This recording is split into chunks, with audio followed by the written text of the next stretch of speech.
Bonjour à tous, alors cette vidéo s'adresse plus particulièrement aux débutants, donc les personnes qui débutent sur JavaScript.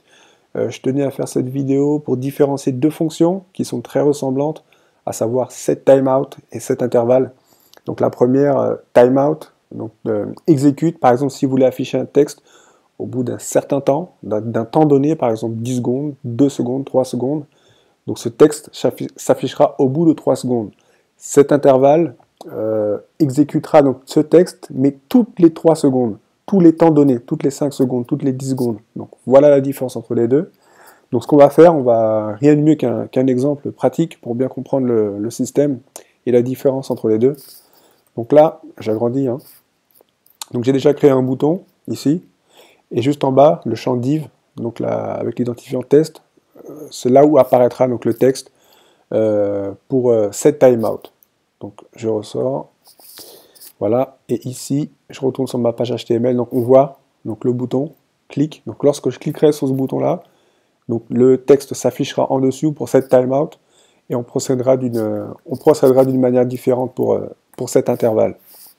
Donc on va travailler avec jQuery, donc qui est la librairie de JavaScript. Alors dans un premier temps, je vais rendre le DOM disponible, function, et puis on verra comment travaillent les deux.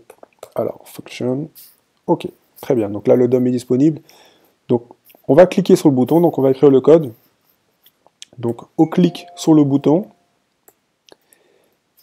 que j'ai appelé clic, voilà, comme ceci,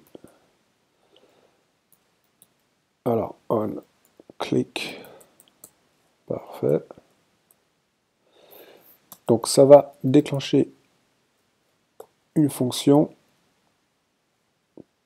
paf, comme ceci, donc set timeout, qui elle-même, on va l'appeler, je ne sais pas, délai par exemple, délai 2000 millisecondes. Alors, au clic du bouton, donc ici, donc le champ bouton, donc clic, donc sur le clic, lorsqu'on cliquera sur ce bouton-là, ça va faire appel à une fonction, donc setTimeout, qui elle-même, donc le premier paramètre de cette fonction, setTimeout, sera la fonction à exécuter, et le deuxième paramètre, c'est le délai. Donc, cette fonction sera exécutée au bout de 2 secondes, donc 2000 millisecondes, 2 secondes. Et donc, la fonction délai, on va la définir ici.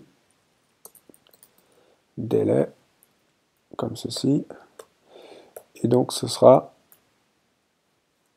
donc sur la balise, là, test, on va afficher un texte qui va être Hello World, par exemple. Voilà. Donc, je récapitule. Au clic, donc on va faire appel à une fonction, donc setTimeout. SetTimeout elle-même va faire appel à une fonction qui s'appelle delay, qui est ici.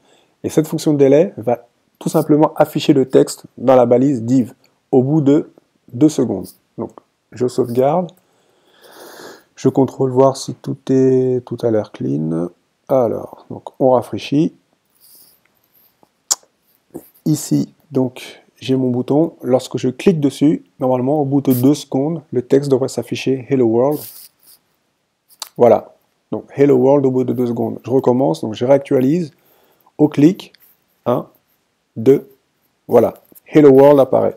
Donc ça c'est pour la fonction setTimeout, donc affiche un texte au bout d'un temps donné, tout simplement. Et donc pour faire la différence avec cet intervalle, on va modifier légèrement le code. Donc ça sera plus setTimeout, ça sera setIntervalle.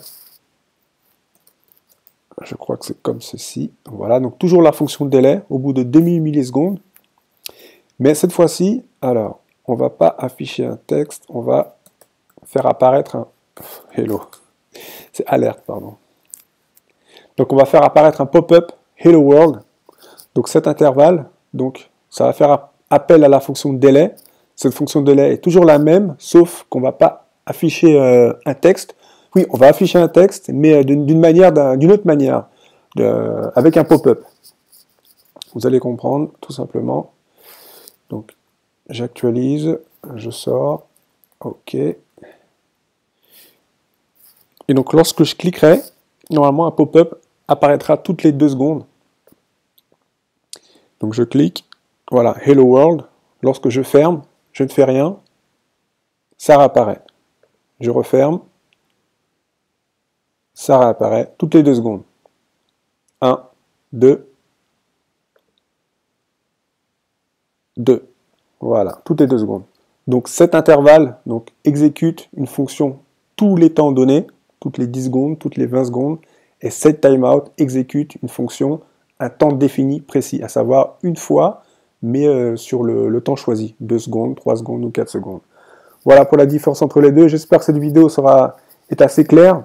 Et puis n'hésitez pas à laisser des commentaires et à vous inscrire à ma chaîne. A très bientôt pour la prochaine vidéo. Bye.